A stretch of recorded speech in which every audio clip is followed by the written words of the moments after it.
Bonjour, hi. Welcome back to another coffee talk. For those of you who are not familiar with coffee talks, it's a series and a podcast I have where every Friday I sit down with a cup of coffee. I sip on it while I talk about different topics that have been on my mind for the past week.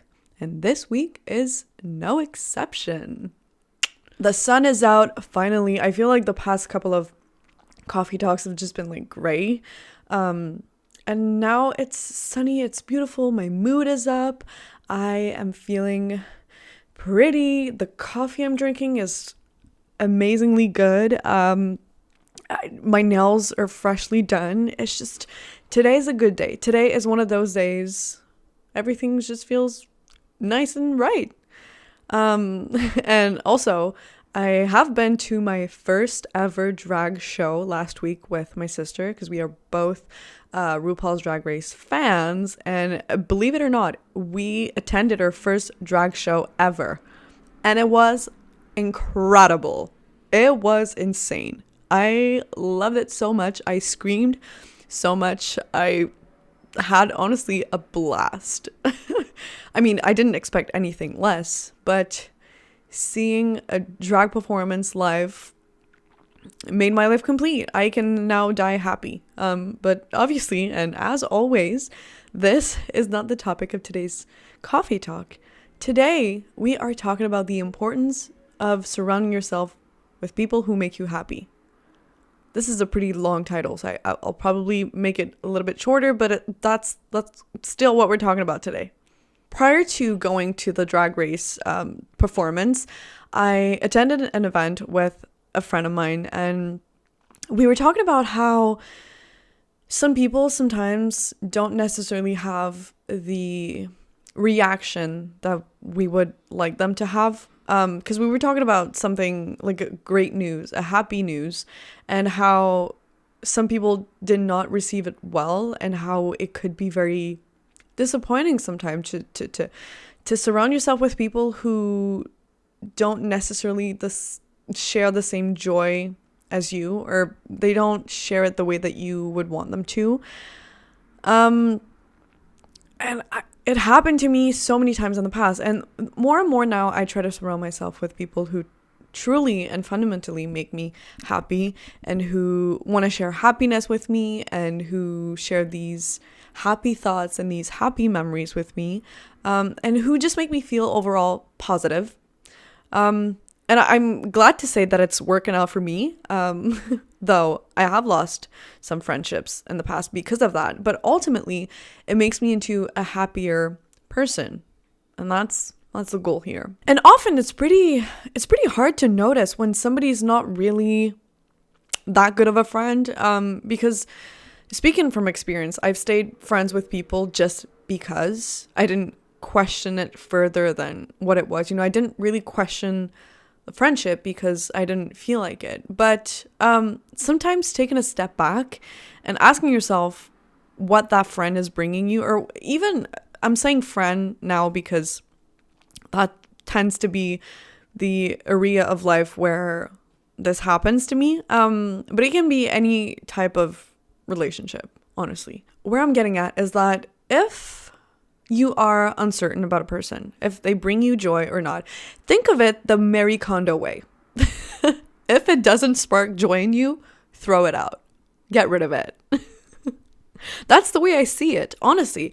If somebody doesn't bring you joy, like obviously there are ups and downs, as for everything in life, but friendships, especially friendships, should bring you more joy than frustration or sadness. They should bring you happiness, because these are the people who you're supposed to be yourself with.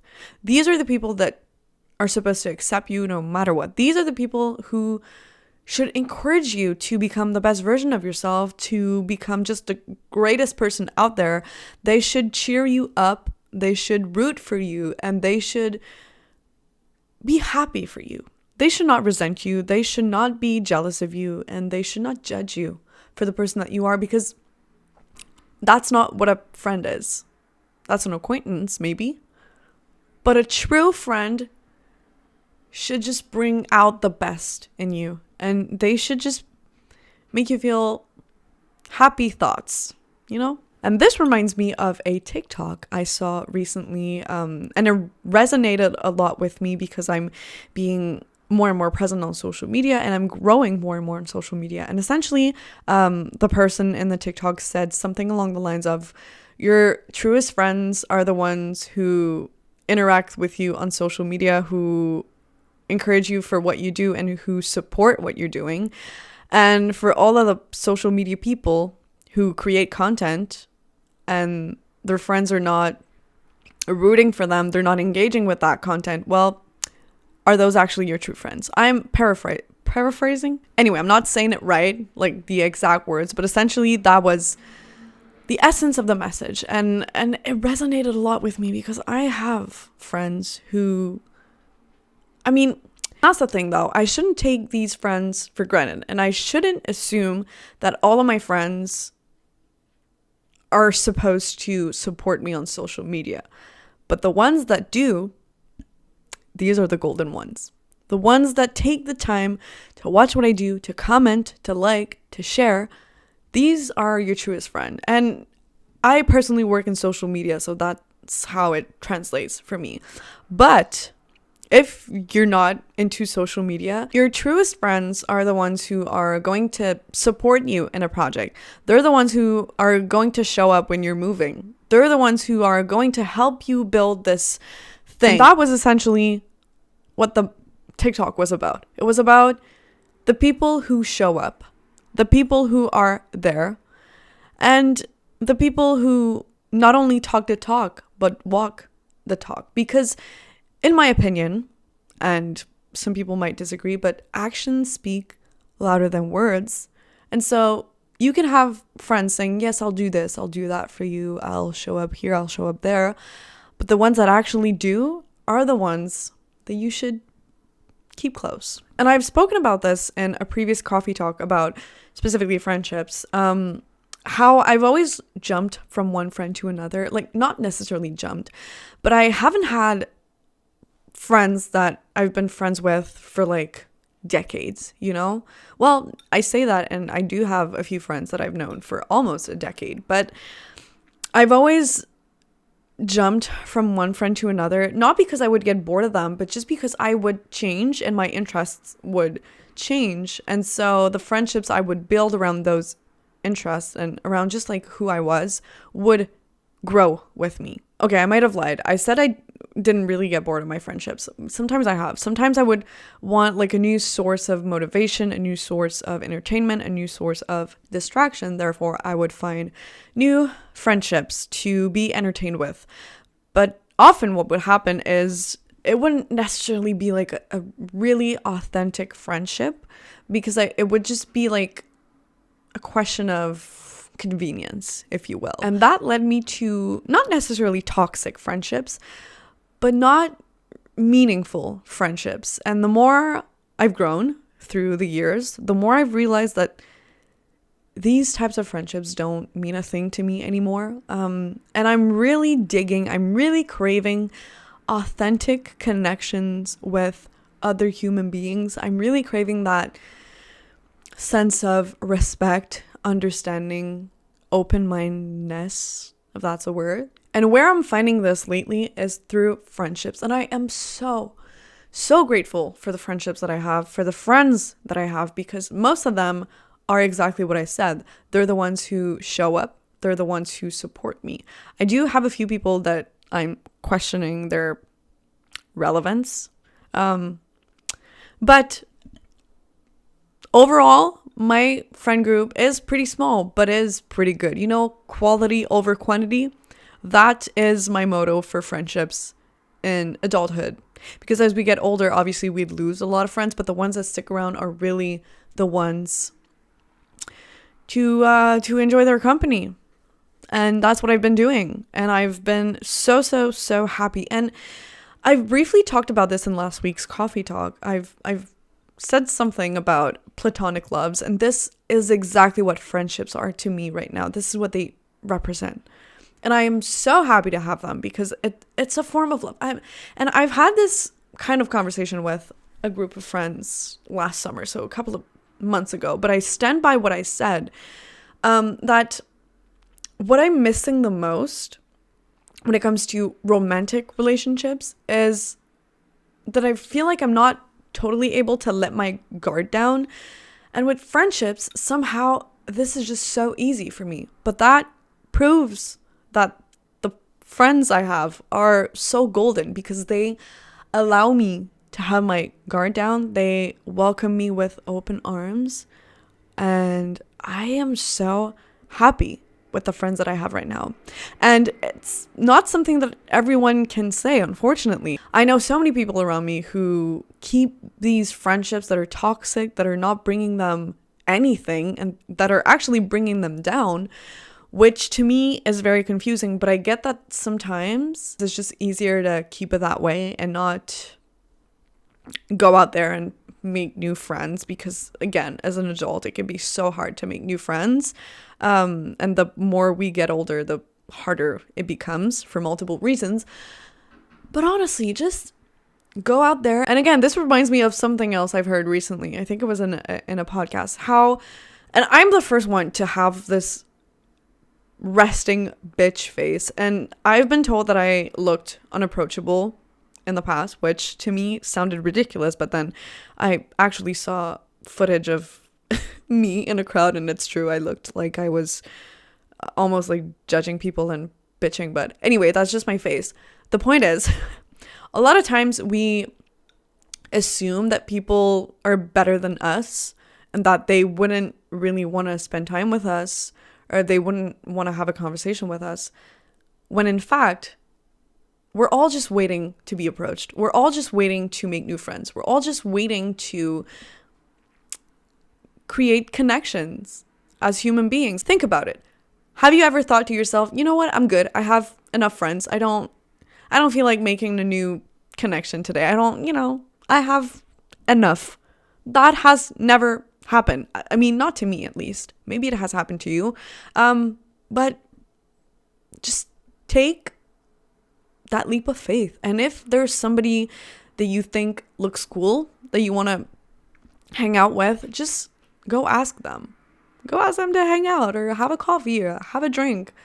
Have a conversation. See where it leads. And it's kind of like dating, honestly.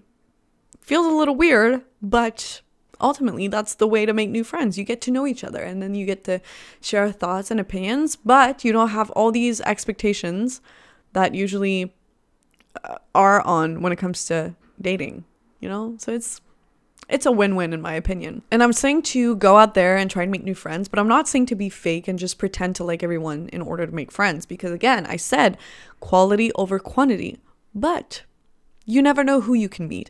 And that one friend I talked about earlier, that one particular friend, actually we met one another at work. We used to be co-workers, we used to be colleagues, and now we are friends. And I am so happy to have her in my life. And she is one of my favorite friends. And I know usually people say best friends, but we had a conversation about this. And I don't know, I just like the word favorite friend. She's one of my favorite friends. I enjoy her company very much. And I'm grateful to have her in my life. And that is my point. You never know when you're going to meet someone. We worked together. We could have not spoken. Well, that would have been weird because we were literally in the same team, but we had great conversations and one thing led to another, and then we became friends. And now we don't work together anymore, but guess what? We're still friends. So you never truly know when and how you're going to meet someone, whether that's a friend or that's a loved one or that's someone you hate, you never know. But stay open, and that's the beauty of it. It's discovering life as you go. It's making friendships as you grow. Wow, that rhymed. It sounded beautiful. You should create a shirt and write that on it. Though if you do, I want a little part of the profit, please, because, Anyway, remember how I said when I started this coffee talk that I've just been feeling great, not only today, but for the past weeks, for the past months. And part of the reason why is because I have mastered the art of surrounding myself with people who make me happy and who help me grow and who help me reflect and who just encourage me in everything that I do. And this is why it is important. Because there are so many people out there who are just waiting to judge you and to pinpoint every little thing that you do wrong. But a lot of it comes from jealousy. I hate to break it to you, but a lot of it comes from jealousy, because think about it. Think about it. And I think one of the greatest and probably weirdest example is Kylie Jenner. A lot of people judge her, but a lot of people want to be her, you know? So be that person. And I think I've said that to a date recently, how I want to be the kind of girl who you don't know if you want to be her, be with her, or what was the other option? I don't know. I heard that in American Horror Story. Actually, Kim Kardashian said that in American Horror Story. You know, not her, but her character said that. And I was like, yeah, that's my motto. I want to be the kind of girl who you don't know if you want to, oh, that was it. You don't know if you want to kill her, fuck her, or be her. That's who I want to be. I want to be the kind of girl that you look at and you're like confused, you know? Yeah, no, maybe not. I don't know. Wow, I feel like that caffeine is really kicking in today because my brain is going 50 kilometers an hour.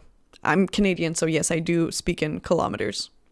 Yeah, I told you I was feeling great today. I feel like today's coffee talk is all over the place and it's really chaotic, but it appears I have a lot to say about this. But circling back to what I said about surrounding yourself with good people and them bringing you up, this is also one of the secret to success. Surrounding yourself with people who bring you up, well, that's gonna do just that. It's gonna bring you up, because there are so many people.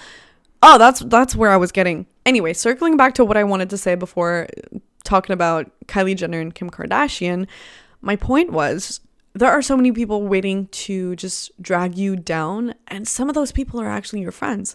And it comes from a place of jealousy. There are also strangers who are just watching your every move and waiting for you to mess up. But don't care about these people, honestly. And do this. Pay attention to this. This is going to sound very ridiculous, but it proves my point. Next time you're on Instagram and you're posting a story, go see how many people view that story. And then maybe like share a post that you just did and go see how many people like it. People are watching. They're not interacting, but they're watching. And this proves my point. So pay attention to the people who actually like your shit. That comparison to the Instagram post and story literally just summed up everything I wanted to say today. So I think this is my cue to wrap it up here. Thank you for watching or listening. Thank you for being here. Thank you for supporting me. I truly, truly, truly mean it. Hopefully I have made a little difference in your day today. If you would like to make a difference in mine, you know what to do. And I'm going to wish you une bonne journée.